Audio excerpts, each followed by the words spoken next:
Cristo Jesús el Señor nos siga guardando en su infinita misericordia. Vamos a continuar hablando de lo que habíamos quedado en el video anterior acerca de las 70 semanas de Daniel. Y espero que nuevamente el Santo y Glorioso Espíritu le ayude a discernir este nuevo planteamiento, que con mucho cariño y responsabilidad se han estado fabricando para que usted pueda tener una manera guiada en el escudriñar de estos temas que son muchas veces ignorados por los creyentes y aún por los líderes que los edifican en sus púlpitos, pero que al discernirlo su fe se hace mucho más firme al poder comprender los tiempos de la consumación de las profecías antiguas. Como muy bien lo dice aquel proverbio, el hombre que no conoce su historia está obligado a repetirla. Con estos videos hemos chequeado una gran cantidad de citas antiguotestamentarias, así como distintos profetas que posiblemente no había visto. Pero en la comodidad de su casa, a través de estos videos, usted puede llegar a tener un planteamiento firme de lo que la Biblia estaba contando desde el pasado y que tiene una consumación perfecta en el último libro llamado Apocalipsis. No olvide que nuestro Dios es un Dios de orden y todos sus planteamientos coinciden en un mismo propósito.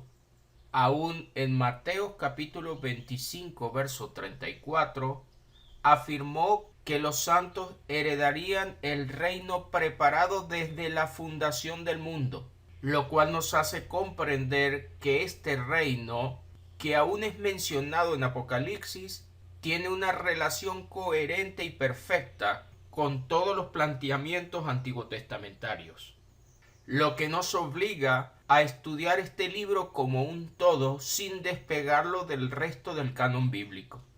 Aún podemos leer en Apocalipsis 13:8 que esa bestia que haría guerra contra los santos hasta vencerlos, como nos contó también Daniel 7:21 y 22, terminaría siendo adorada por todos aquellos cuyos nombres no estaban escritos en el libro de la vida del Cordero, que fue inmolado desde el principio del mundo, lo cual nos da a entender que este Cordero estuvo siempre anunciado desde el pasado, y cualquiera que conociera los tiempos y las profecías planteadas, ya que de esta bestia nos habló también Daniel, podía llegar a entender que los tiempos se habían acercado y podían optar por no adorarla. Ya en el capítulo 20 de Apocalipsis nos cuenta que muchos llegaron a ser decapitados justamente por no adorar la imagen de esa bestia, lo cual indica que estaban atentos a las profecías antiguas, esas mismas que terminarían teniendo consumación cuando fuera tocada la séptima trompeta que nos cuenta Apocalipsis 10, versos 6 y 7, al decir que el tiempo no sería más y que ese misterio profético sería consumado. Ya que Daniel 7 había contado que una vez vencida esta bestia que haría guerra contra los santos, el reino eterno sería entregado debajo del cielo, lo cual indica que con el libro de Apocalipsis se estaba acercando el tiempo de la consumación de este proyecto eterno de Dios. Para continuar con el planteamiento del video anterior, vamos a recordar un poco de qué veníamos hablando. Justamente estábamos estudiando Daniel 9 y las profecías de las 70 semanas. Y dijimos que en el almanaque judío, donde los meses contaban con 30 días, equivaldrían aproximadamente a 16 semanas. Pero basado en la cita de Levíticos 25, verso 8, pudimos captar que en el planteamiento profético es diferente, ya que se cuentan, en vez de 7 días de la semana, se cuentan 7 años por cada semana profética. Como podemos notar acá cuando dijo, y contará 7 semanas de años, 7 veces 7 años. Y en este caso esas 7 semanas vendrían a ser 49 años. Si llevamos entonces este planteamiento a las semanas de Daniel, 70 semanas, que tendría un equivalente a 490 días, en tal caso serían 490 años desde el momento en que se activara el decreto que tendremos tiempo para estudiar.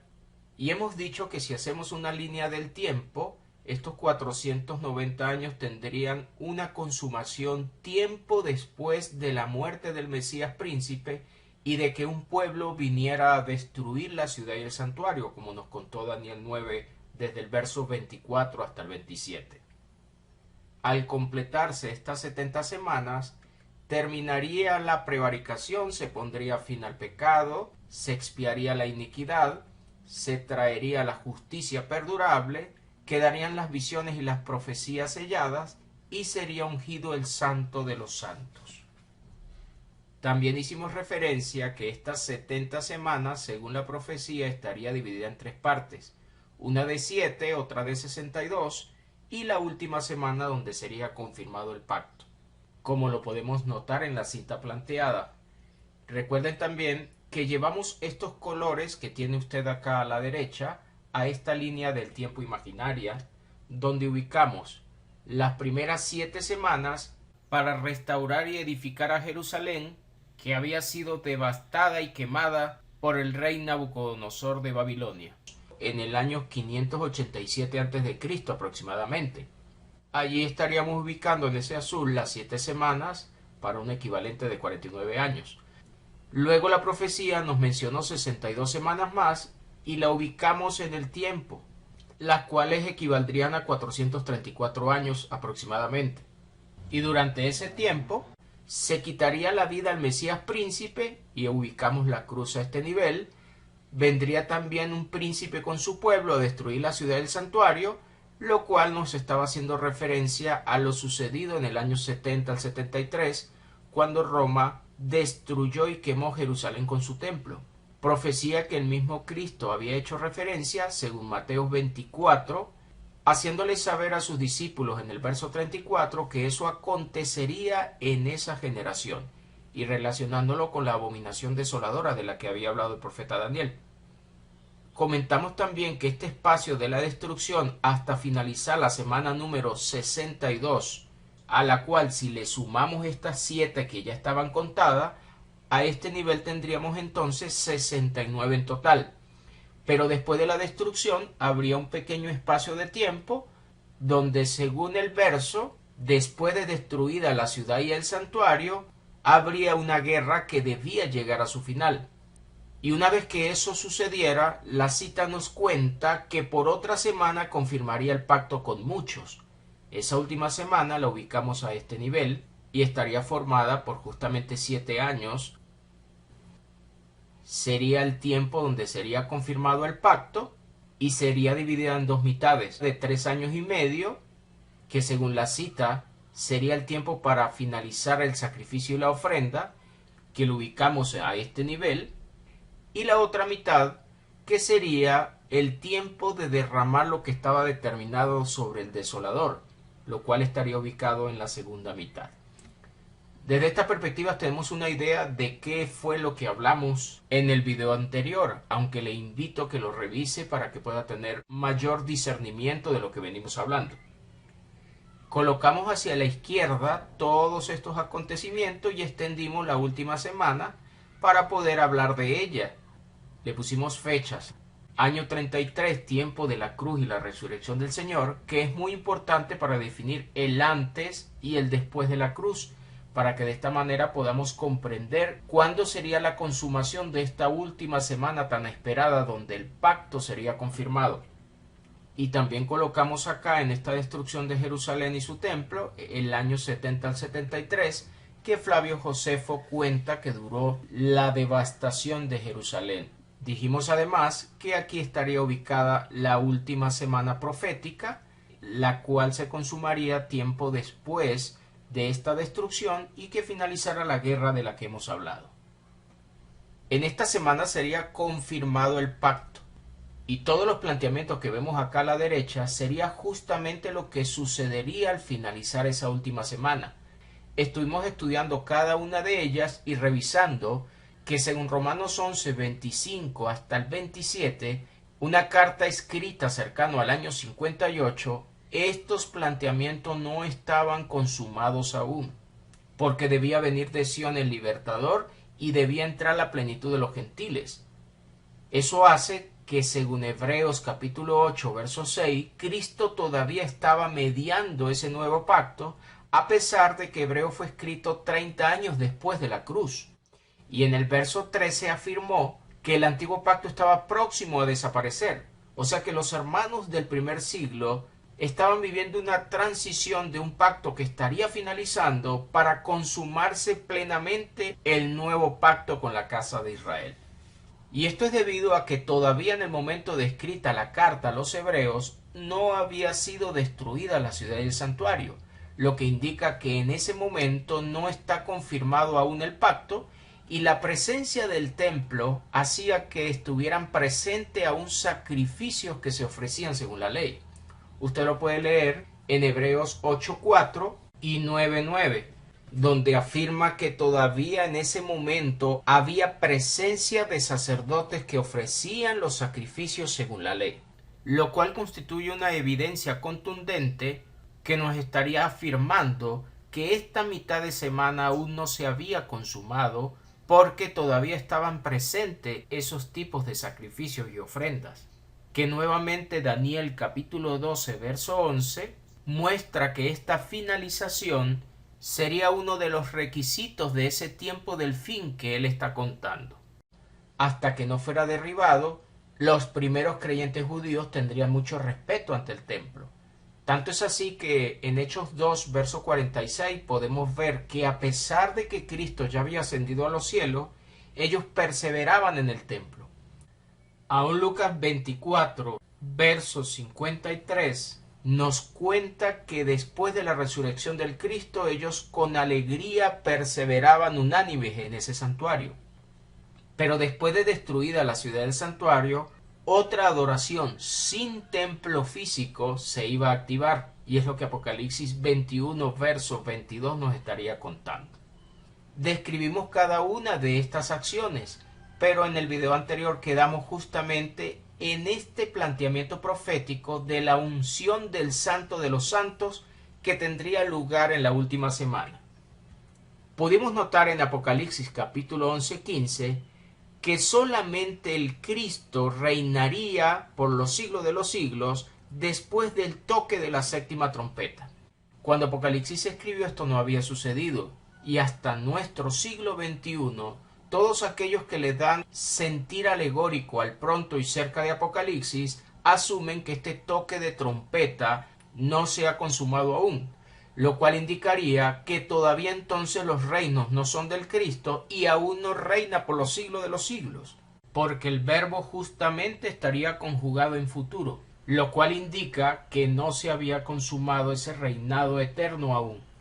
Esta promesa de reinar por los siglos de los siglos estaría dando consumación a la profecía de Daniel, donde justamente en el capítulo 7, versos 13 y 14, sería acercado al anciano de días para recibir reino y poder, y una vez que lo recibiera y fuera vencida la cuarta bestia, según el verso 17 y 18, los santos recibirían el reino por los siglos de los siglos. Y si lo sigue leyendo hasta el verso 27, un cuerno de la cuarta bestia haría guerra contra ellos hasta vencerlo, pero el anciano de día vendría y haría juicio a los santos, le quitaría el dominio a esa bestia para destruirla, y luego debajo del cielo los santos recibirían el reino por los siglos de los siglos.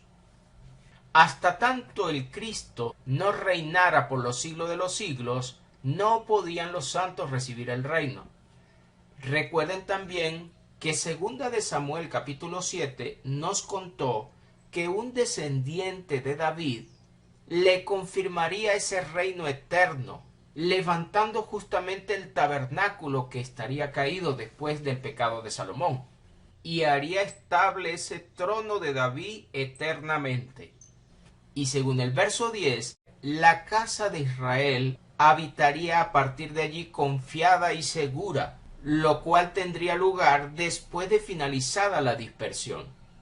Ese final de la dispersión es muy importante que la tengamos presente cuando estemos haciendo cualquier análisis bíblico, porque justamente en Daniel capítulo 12, verso 7, era una de las señales del tiempo del fin, donde Dios, según Ezequiel 37, desde el 15 hasta el 28, reuniría nuevamente a las 12 tribus para traerlos a la tierra prometida y hacerle una gran nación, colocando el tabernáculo sobre ellos y cumpliendo justamente la promesa a David, donde este rey, en la representación del Cristo, reinaría sobre esa casa, la cual tendría un solo pastor. Aunque la historia no nos cuente con detalle en qué momento volvieron de esa dispersión, sabemos que después de la destrucción del año 70, ya el remanente de Israel había vuelto a su nación para reedificar lo caído. Y nunca más se habló de 10 tribus en el norte y 2 en el sur. Hoy día, Israel es reconocida como nación independiente por la ONU, que tuvo lugar en 1948. Hoy no está formada por dos reinos, uno en el norte y uno en el sur. Sabemos que Israel es una nación fuerte, independiente y unida como un solo reino. Y a pesar que se ha encontrado sumergida en algunas guerras, también es cierto que en Isaías 54, 15 en adelante, Dios había prometido que en ese futuro de restauración, Él ya no conspiraría más contra su pueblo, no estaría participando de ningún tipo de ataque como realmente participó en el Antiguo Testamento, haciendo que el rey de Babilonia cumpliera sus propósitos, e inclusive en Apocalipsis capítulo 17, versos 16 y 17, afirma que Dios se había puesto de acuerdo para que aquella bestia desolara, devorara las carnes, desnudara y quemara con fuego a esa ramera, tal cual lo había profetizado Ezequiel 16 y que puede leer a partir del verso 30 hasta el 42.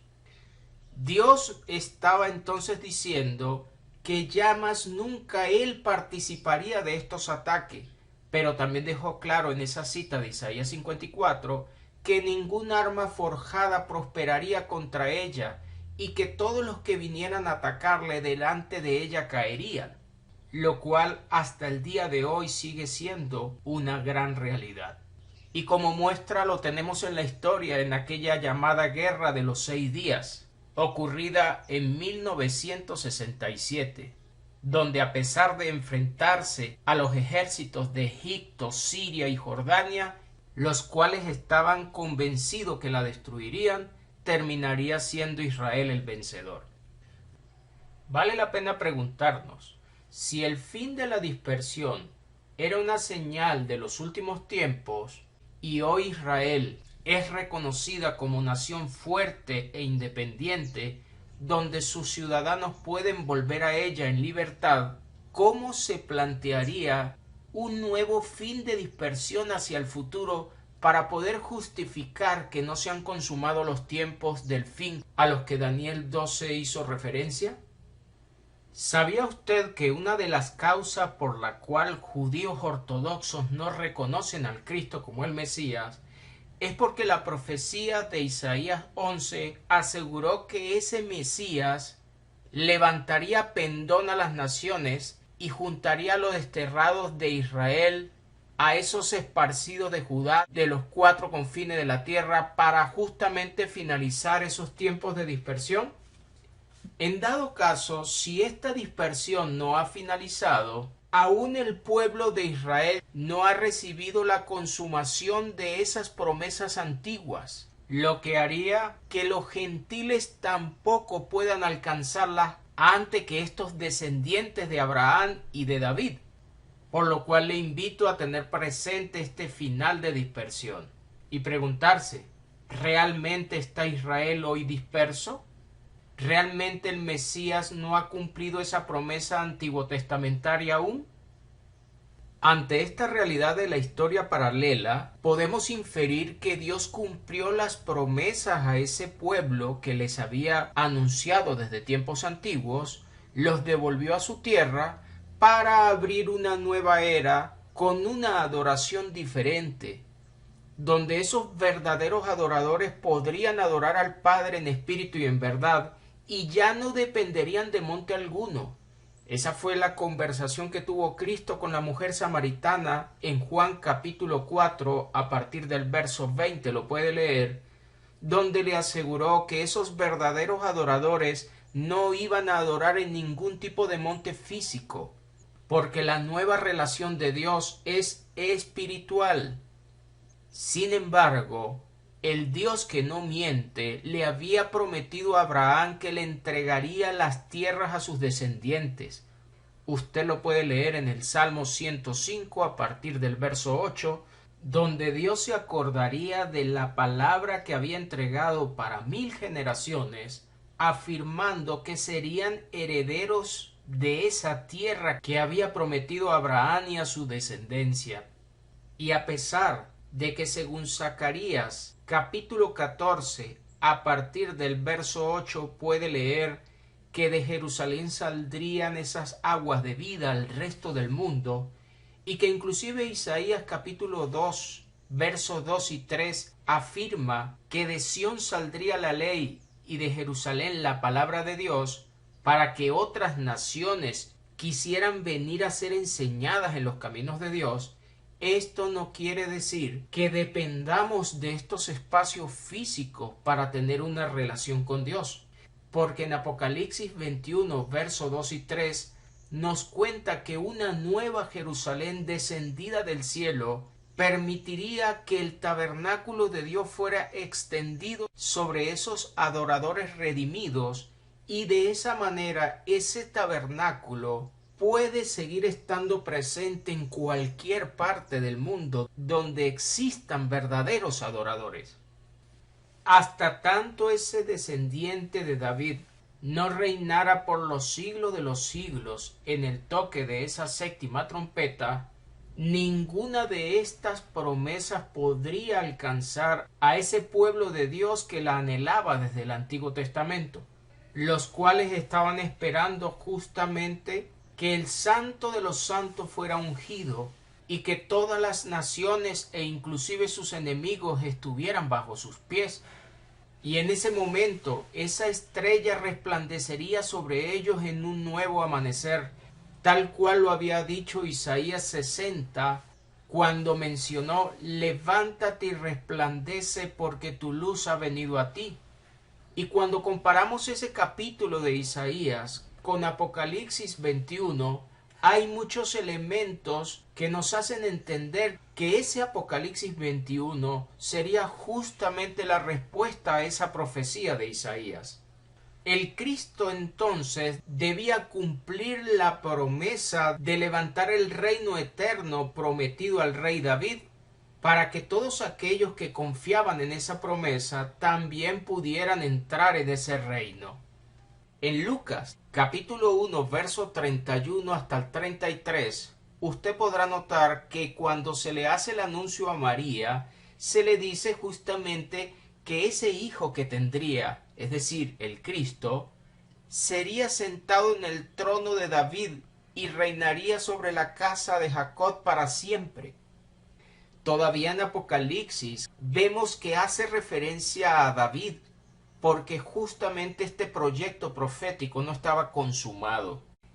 Ese descendiente de este rey David, según Apocalipsis 5:5 y capítulo 6, debía desatar el libro para que se cumpliera lo que esos sellos estaban guardando en misterio, y que sería parte del proyecto de Dios para cumplir los tiempos prometidos.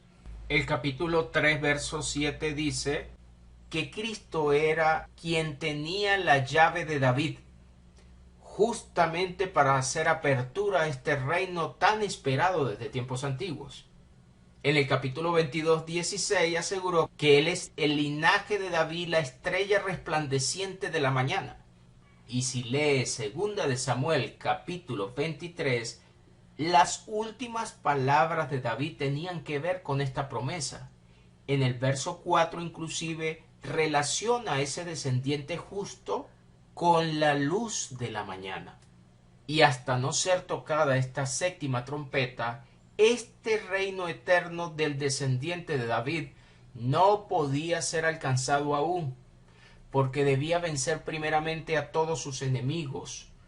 Y justamente en el capítulo 12 vamos a observar a partir del verso 7 la victoria sobre el diablo y sus ángeles arrojados del cielo, para que en el verso 10 se dijera: ahora ha venido la salvación, el poder y el reino de nuestro Dios y la autoridad de su Cristo, porque ha sido arrojado fuera el acusador de nuestros hermanos. Allí estaría siendo conmovido el cielo y limpiado de maldad. Por eso en el verso 12 diría: alegraos cielos y los que moráis en ellos. Pero una vez que fuera arrojado del cielo, tendría que ser conmovida la tierra para limpiarla también de impiedad. Y el diablo, sabiendo que le quedaba poco tiempo, iría a hacer guerra contra los santos para cumplir la profecía de Daniel 7, 21 y 22. Pero este tiempo sería corto. Según Apocalipsis 13, 5 al 7, 42 meses estaban determinados para ello, y que tiene una relación perfecta con el tiempo en que los gentiles hollarían la ciudad santa, según Apocalipsis 11, 2, profecía que el mismo Cristo había hecho referencia en Lucas 21, 24. Es decir, que cuando Apocalipsis escribe, estos tiempos estaban cercanos para terminar de consumar la conmoción de cielo y tierra que eran necesarios antes de confirmar este pacto con la casa de Israel. Por esa razón, en los últimos versos de Apocalipsis 11, podemos leer que a Juan se le permitió ver el cielo abierto y el arca del pacto, que justamente estaba indicando que estaba próximo a ser confirmado. Cristo tomaría toda autoridad en el momento en que ese acusador fuera lanzado del cielo. Y hemos dicho que según Hebreos, escrito en el año 64 al 67, todavía no veían que todas las cosas le estuvieran sujetas al Cristo, porque según la carta a los Corintios, escrita cercano al 57, era necesario que él reinara hasta que fueran colocados todos sus enemigos debajo de sus pies. Y como pudimos notar, es tan cierto que esta profecía de Apocalipsis no estaba consumada, y por lo tanto el diablo aún no había sido arrojado del cielo, que en Efesios capítulo 6, 12, escrito cercano al año 61, todavía tenían una lucha contra huestes espirituales de maldad en las regiones celestes. Lo que indica entonces que no estaba consumada esta profecía de Apocalipsis 12:10. Si el pronto de Apocalipsis es literal, hoy podemos decir que Cristo tiene toda la autoridad, que reina por los siglos de los siglos, que el diablo no está en el cielo, que tenemos el reino debajo del cielo, que la promesa al rey David está consumada y que los gentiles también pueden entrar en ese pacto confirmado. Pero si el adverbio pronto y cerca que Apocalipsis relata no es literal sino alegórico, entonces apliquemos todo lo contrario. El santo de los santos no estaría ungido aún, el diablo seguiría en el cielo acusándonos día y noche, la promesa al rey David no está confirmada, y si no ha sido confirmada para la casa de Israel, mucho menos para los gentiles. Solamente hay dos opciones ante este planteamiento, y le invito a que junto con el Espíritu de Dios discierna lo escrito y escoja la que usted crea más conveniente. Romanos 16:20 también contó que el Dios de paz aplastaría en breve a Satanás bajo vuestros pies. Si esta carta fue escrita en el 58, este aplastar estaría siendo contado en Apocalipsis. En este capítulo 12:10 vemos que lo arrojan del cielo para que consumara la conmoción de la tierra en ese corto tiempo que le quedaría. En Apocalipsis 20, al activarse los 1000 años, lo veríamos atado. Y en el verso 10 estaría vencido totalmente, dando justamente respuesta a esa victoria sobre el enemigo, el cual ya no tendría acción sobre los redimidos. Tanto es así que ya en Primera de Juan capítulo 5 verso 18, todo aquel que había nacido de nuevo no era tocado por el maligno, según nos cuenta el apóstol. Y esta es una acción que nos entrega una identidad hoy a los redimidos. ¿Cómo actúa el diablo fuera del reino? No lo sé. Pero lo que sí sé es que los que están revestidos por el Cristo, los que tienen al Espíritu Santo en sus vidas, aquellos que han sido tomados por el mismo Señor y viven en una relación con Él sometidos a su autoridad, no deben ser tocados por el enemigo. Esta publicidad no debe ser aplicada para cualquier justo y santo que ha sido alcanzado por la gracia del Evangelio de Dios. Es un error llenar los púlpitos de un diablo que visita aún las congregaciones. Esto es símbolo de que todavía están ubicados en un tiempo donde las victorias del Cristo no eran plenas. Y les invito a tener mucho cuidado con esto, porque puede hacer una especie de grillete mental que impide que los creyentes alcancen verdaderamente la victoria, creyendo que a pesar de tener al Espíritu de Dios los visita un enemigo. Dejémosle eso al mundo, aquellos que viven distantes del Cristo, pero hagámonos dueños de las victorias que tenemos en el Señor. Por supuesto que esto dependerá de lo alegórico o literal del pronto, porque si es alegórico el diablo sigue acusando desde el cielo, ya que en dado caso el Cordero no habría vencido. También dependerá de la manera como analice el término tierra, donde el diablo descendería con gran ira, sabiendo que le quedaba poco tiempo. Muchos creen que se está refiriendo al tercer planeta de la órbita solar, pero en Ezequiel capítulo 20, verso 6, usted podrá notar que Dios habla en plural, afirmando que existen muchas tierras y que la más hermosa es aquella tierra donde fluía leche y miel. Una vez más lo encuentra en Jeremías 2, versos 5 al 7, donde la diferencia de la tierra de Egipto y le hace saber al pueblo de Israel que esa tierra de Canaán fue la herencia que Dios le dio. Si observa también en Ezequiel capítulo 36, a partir del verso 19, Dios asegura que había esparcido al pueblo de Israel en otras naciones, y debido al comportamiento errado de este pueblo de Dios, esas naciones llegaron a decir: estos son pueblo de Dios y de la tierra de él han salido. Observen bien que ellos reconocen la tierra de Dios para referirse justamente a ese Canaán que terminó siendo conquistado por Israel. Por lo tanto, cuando habla de conmover la tierra, no necesariamente está refiriéndose al planeta, sino a esa tierra de Dios que debía ser depurada para poder consumar la promesa hecha a David. Ya que si vuelve a leer segunda de Samuel 23, notará que para completarla, los impíos debían ser destruidos. Y aún en Malaquías capítulo 4, verso 1, Dios le hace saber a ese pueblo de Israel que los soberbios serían destruidos como estopa en horno ardiente, para poder traer justamente, según el verso 2, salvación y justicia a todos los que la estaban esperando. Cuando segunda de Pedro 3 menciona que la tierra y los impíos serían destruidos, recuerde que le estaba hablando a expatriados, a aquellos que todavía se encontraban dispersos, según primera de Pedro 1.1 y Santiago 1.1. Ellos estaban esperando que se cumpliera la profecía de conmoción de la tierra para limpiarla de impiedad y que pudiera ser heredada por esos descendientes de Abraham. Así que cuando piense en la palabra tierra del hebreo erex y del griego ge, note que también está refiriéndose a espacios territoriales y no necesariamente al planeta.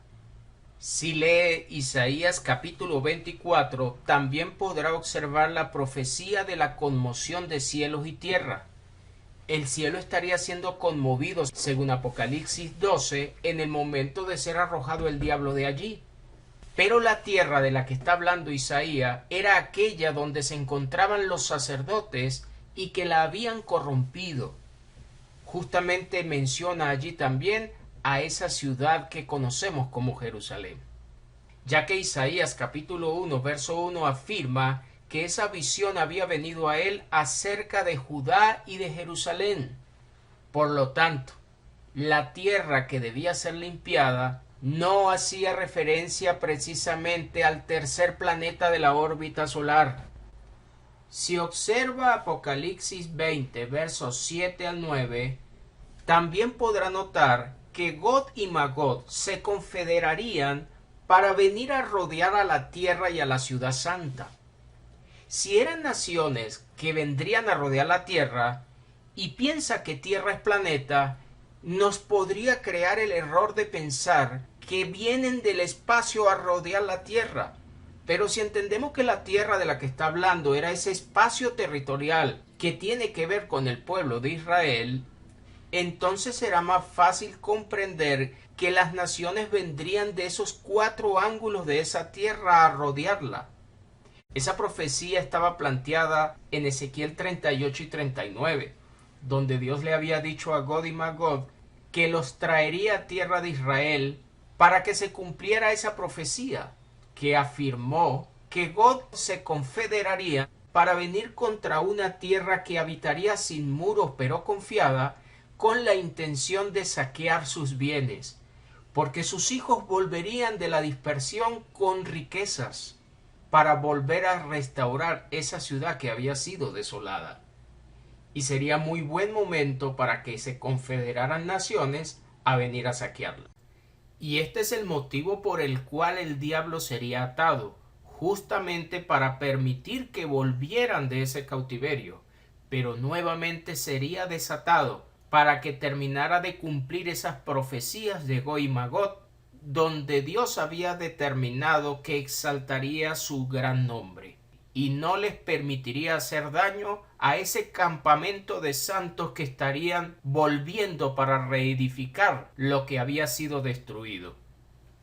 Si Apocalipsis fue escrito, según el capítulo 11, verso 2, antes de ser hollada esa tierra santa, o esa Jerusalén que en Lucas 21-24 el Señor hizo referencia a ella, entonces la conmoción de la tierra tendría que ver con todas estas guerras que se activaron en tiempos de Nerón, cuando envía a Vespasiano a atacar a Judea, pero que debido a la muerte de Nerón en el año 68, el cual se suicida con una daga, tuvieron que ser paralizados estos ataques y nuevamente fueron retomados cuando Vespasiano es nombrado emperador a finales del año 69, e inmediatamente su primera orden dada a su hijo Tito es que completara los ataques sobre Jerusalén, que aún no había sido derribada.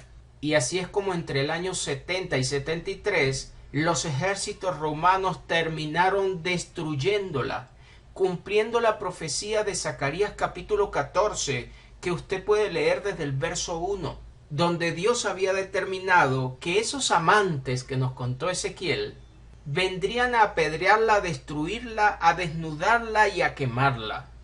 Dice Zacarías que era un día que solamente era conocido por Dios, pero debía consumarse, porque según Ezequiel 16 pudimos notar también que esa ramera sería juzgada por las leyes de las adúlteras, y una vez que Dios saciara su ira, nos dijo el verso 42 que no se enojaría más con ella.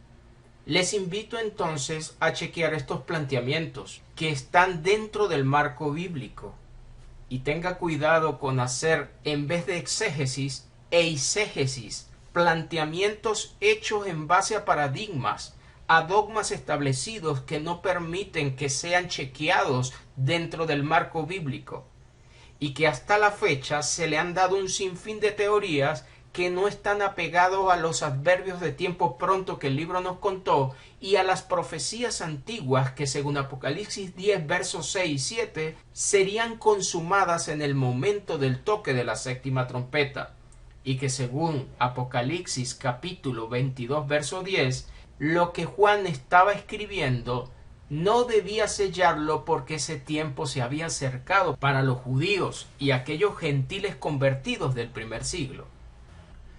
Hasta tanto no consumarse esa conmoción de cielos y tierra que leímos en Isaías 24 y que tiene que ver con profecías antiguas, el reino no podía ser recibido completamente.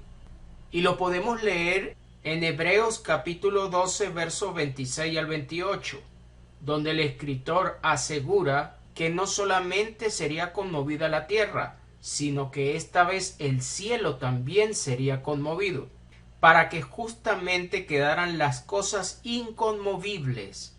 Y por eso en el verso 28 les dice: así que recibiendo nosotros un reino inconmovible. Note que este verbo recibir se encuentra conjugado en gerundio, lo cual indica una acción que, aunque tiene ya un comienzo, no ha finalizado, debido a que todavía los enemigos del Cristo no han sido vencidos, y como hemos dicho, el diablo y sus ángeles no han sido todavía arrojados del cielo, lo cual solamente determinaría Apocalipsis 12, y para poderlo afirmar como cumplido, el pronto que el libro presenta tendría que ser visto de manera literal.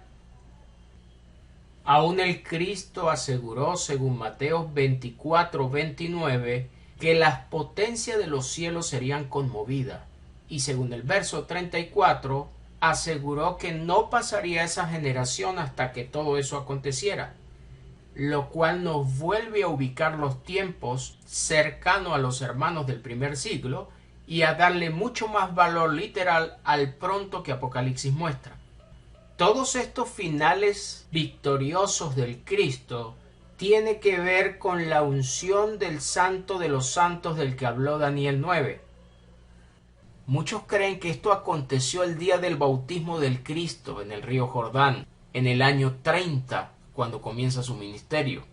Pero no es así, porque esta unción de rey solamente es factible cuando él reinara sobre todas las naciones. Pero para ellos estos tiempos también debían consumarse, y para establecer su reino eterno, recuerde que Daniel nos contó que tenía que ser vencida la última bestia, esa que estaría representada por un cuerno específico que haría la guerra contra los santos. Y todavía en Apocalipsis esta bestia no está vencida, y solo el capítulo 19, versos 19 al 21 es donde vemos esta victoria, para que en el capítulo 22:5 justamente se hablara del reino eterno que recibirían los santos, y que aún en esa cita estaría planteándose en futuro en el momento descrito Apocalipsis. El único momento donde vemos una plenitud de unción sería con estas palabras que se emiten en el capítulo 5, verso 13 de Apocalipsis, donde después que él toma el libro de la mano del que estaba sentado en el trono, es decir, al Padre Eterno, se diría: al que está sentado en el trono y al Cordero sea la alabanza, la honra, la gloria y el poder por los siglos de los siglos. Este es el mismo planteamiento que podemos encontrar en Daniel 7, 13 y 14.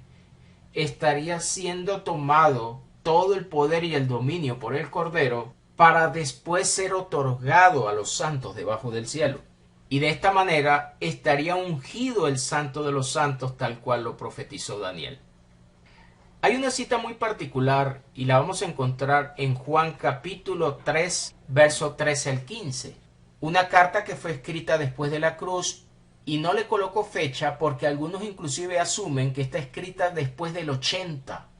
Pero es incoherente este planteamiento, porque de haber sido así, entonces el apóstol nos hubiese contado algo de la destrucción, lo cual no hizo.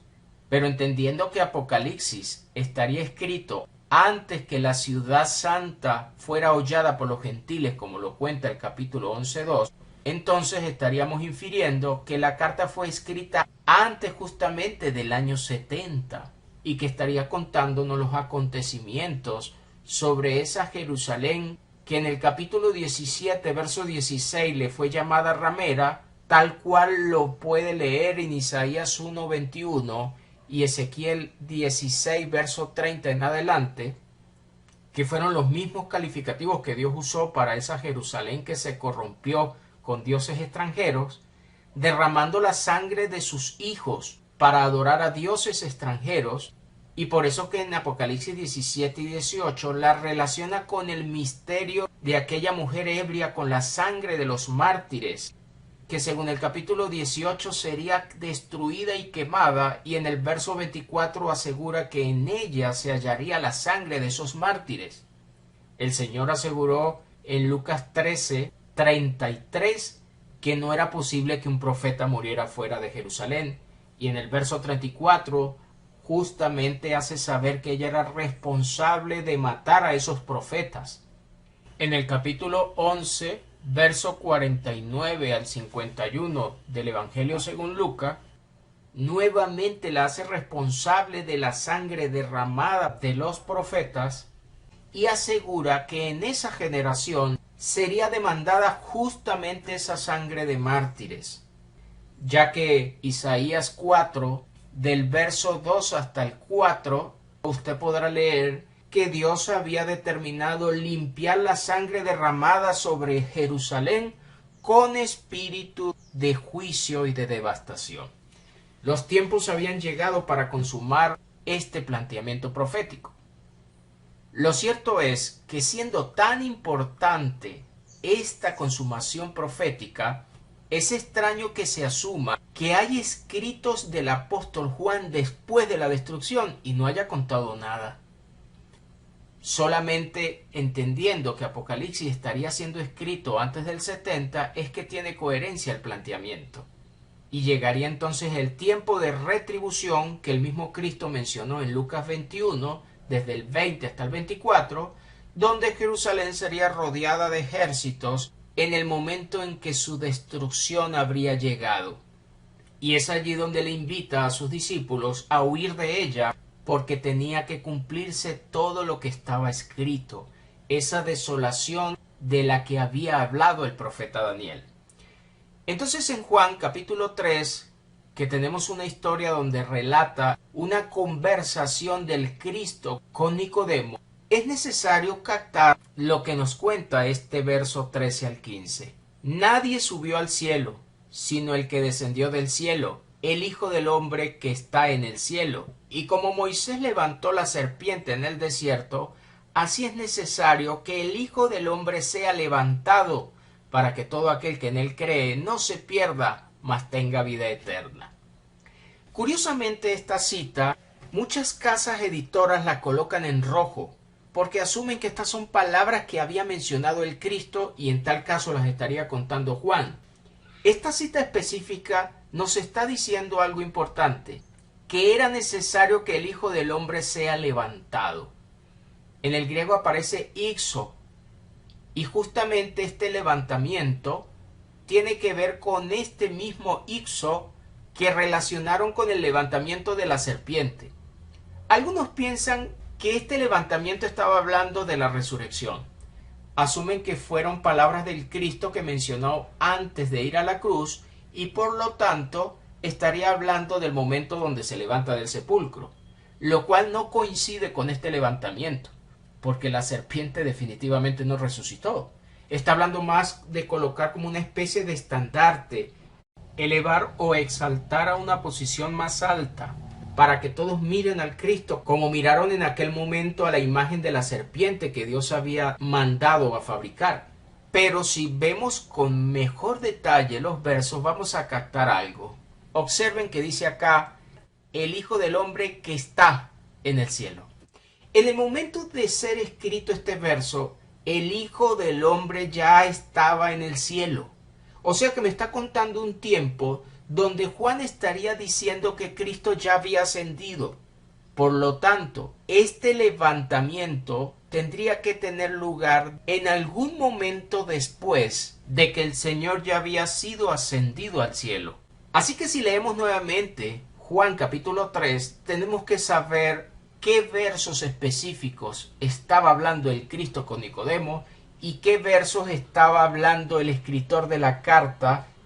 Entonces el apóstol Juan estaría hablando a hermanos después del año 50 que podían entender que ya Cristo estaba en el cielo y les estaba haciendo saber que era necesario que el Cristo fuera levantado y que tendría relación justamente con este planteamiento de Apocalipsis, donde el Señor sería ungido como Rey de Reyes, Señor de Señores, y donde todas las naciones vendrían a estar bajo sus pies. donde el enemigo sería arrojado del cielo. Y ahora, teniendo el reino eterno, sería el momento para que los santos también se les completara el tiempo del recibimiento de ese reino debajo del cielo. Cuando Cristo fuera exaltado, siendo ungido como nos contó la profecía, algunas cosas cambiarían. Y vemos un planteamiento interesante en Apocalipsis capítulo 3, verso 12, donde le hace saber a la iglesia de Filadelfia, aquella que formaba parte de una de esas 7 iglesias a la cual fue destinada la carta de Apocalipsis, les dijo que a los vencedores no solamente los haría columna de ese nuevo templo de Dios que Apocalipsis 21, verso 22 nos cuenta, lo cual indica que no era un templo realmente físico, y que coincide perfectamente con Efesios 2 del 20 al 22, donde afirma que en ese momento de escrita la carta, el pueblo se estaba edificando para llegar a ser un templo santo para morada de Dios en él, porque tenemos claro que Cristo le estaba preparando un pueblo para ser entregado al Dios y Padre, según 1 Corintios 15, 24. Además de decirles que iban a ser columna de ese templo, también les afirma que escribiría sobre esos vencedores el nombre de su Dios. Y observen bien que también afirma, y mi nombre nuevo, el cual todavía no era conocido por el pueblo de Dios cuando se escribe la carta de Apocalipsis, porque ese nombre nuevo solamente era factible tenerlo después que la nueva Jerusalén descendiera del cielo. Observen entonces cómo sonaría el verso. Y al que venciere, yo lo haré columna del templo de mi Dios, y nunca más saldrá de allí. Y escribiré sobre él el nombre de mi Dios, y el nombre de la ciudad de mi Dios, la nueva Jerusalén, la cual desciende del cielo de mi Dios, y mi nombre nuevo. Y en ese momento estaríamos reconociendo que el Cristo habría sido ungido, y sus enemigos habrían sido todos vencidos. Hechos 2, 34 y 35 nos contó una profecía basada en el Salmo 110, la cual tuvo lugar cercano a Pentecostés después de Cristo resucitado, donde se estaría cumpliendo palabras que había pronunciado proféticamente el rey David, asegurando que el Señor sería sentado a la diestra del Padre. Pero observen bien lo que nos va a plantear. Hasta que ponga tus enemigos por estrado de tus pies. Una vez más, usando este condicional hasta, estaría indicando que Cristo estaría sentado a la diestra del Padre, y en el momento que todos sus enemigos estuvieran bajo sus pies, lo cual no había sucedido cuando se escribe 1 Corintios 15, algo debía cambiar. ¿Dónde estaría Cristo después de que estos enemigos entonces estuvieran sujetos? ¿Seguiría a la diestra del Padre? Es un buen planteamiento que nos permite hacernos esta proposición condicional hasta. Una posible explicación la podemos encontrar en Apocalipsis 3:21, donde Cristo asegura en ese momento a la iglesia de la Odisea que al que venciere le daría que se siente con Cristo en su trono, así como él ha vencido y se ha sentado en el trono de su Padre. Observe que Cristo está usando dos tipos de adjetivos posesivos diferentes. Acá nos dijo mi trono para referirse al trono del Cristo, y acá dice su trono para referirse al trono del Padre. Lo que estaría diciéndonos que aunque Cristo estaba sentado en el trono del Padre a su diestra, como nos dijo Hechos, todavía no estaba en su propio trono. Y vamos a definir por qué se hablaría de esta manera, ya que tiene una gran relación con la unción que justamente estaba siendo esperada y de la cual habló Daniel 9. En Apocalipsis 22:3 asumimos que ya la nueva Jerusalén habría descendido, ya que nos las cuenta desde el capítulo 21. Y recuerde que junto con ella un nombre nuevo del Cristo descendería. Y observe lo que nos va a contar. Y no habrá más maldición, y el trono de Dios y del Cordero estará en ella, y sus siervos le servirán. Aquí estaría contándonos que Cristo estaría ya en su propio trono. Mientras que en la cita anterior está sentado al lado del trono del Padre, esta cita que nos cuenta el capítulo 22, ya Cristo estaría en su propio trono, lo cual tiene relación con lo que Mateo nos cuenta en el capítulo 25, verso 31. Cuando el Hijo del Hombre venga en su gloria y todos los santos ángeles con él, entonces se sentará en su trono de gloria. Nuevamente nos está relacionando un trono de gloria del Cordero, y se sentaría justamente en su venida con ángeles, lo que justamente estaría haciendo referencia a su parusia, a su segunda venida. Y este acontecimiento era muy importante para el pueblo de Dios, ya que según ese mismo capítulo en el verso 34, asegura que heredarían el reino preparado desde la fundación del mundo después de que se cumpliera lo dicho en ese verso 31. Ciertamente, algo debía cambiar cuando el Santo de los Santos fuera ungido. Y por lo visto en el momento descrito Apocalipsis, todavía no había acontecido esta unción, porque justamente debía ocurrir en esta última semana profética de la que nos habló el profeta Daniel. Lucas capítulo 1 nos contó la conversación que tuvo el ángel Gabriel con María, y recuerde lo que le dijo. Este será grande y será llamado Hijo del Altísimo, y observe lo que va a seguir diciendo. Y el Señor Dios le dará el trono de David su padre. Y en ese momento que le diera ese trono que estaba siendo anhelado, que vendría a cumplirle justamente la promesa a David, Cristo reinaría sobre la casa de Jacob para siempre y su reino no tendría fin. Lo mismo que nos había contado el profeta Daniel sobre ese reino eterno que se establecería después de la victoria sobre la cuarta bestia. Y una vez que esto sucediera, los santos lo recibirían debajo del cielo. Pero para que eso aconteciera, Cristo tendría que sentarse en ese trono de gloria. Por eso Ezequiel 37, a partir del verso 24, usted podrá leer que David reinaría sobre esa casa de Jacob, una vez que ese remanente de Israel fuera recogido de todas las naciones y llevado a la tierra que había sido prometida a los descendientes de Abraham, porque era la promesa que en 2 de Samuel capítulo 7 se le había dado de que la casa de David sería confirmada eternamente en un descendiente suyo que justamente estaba profetizando al Cristo.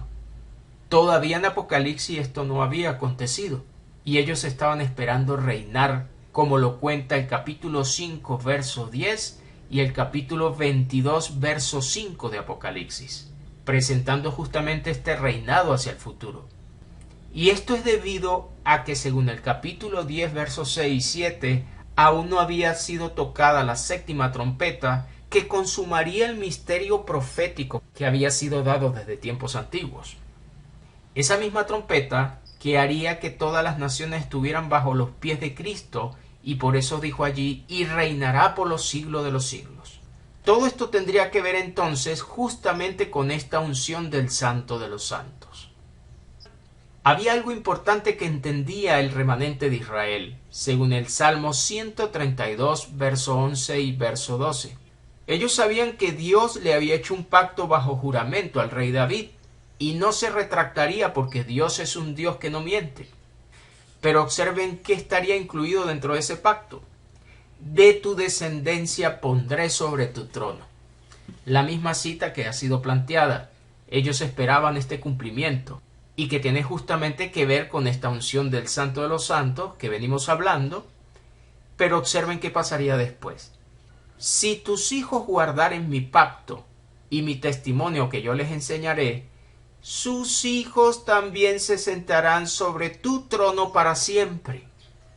Cuando el Cristo se sentara en su trono de gloria, los justos obedientes también alcanzarían sentarse en ese trono.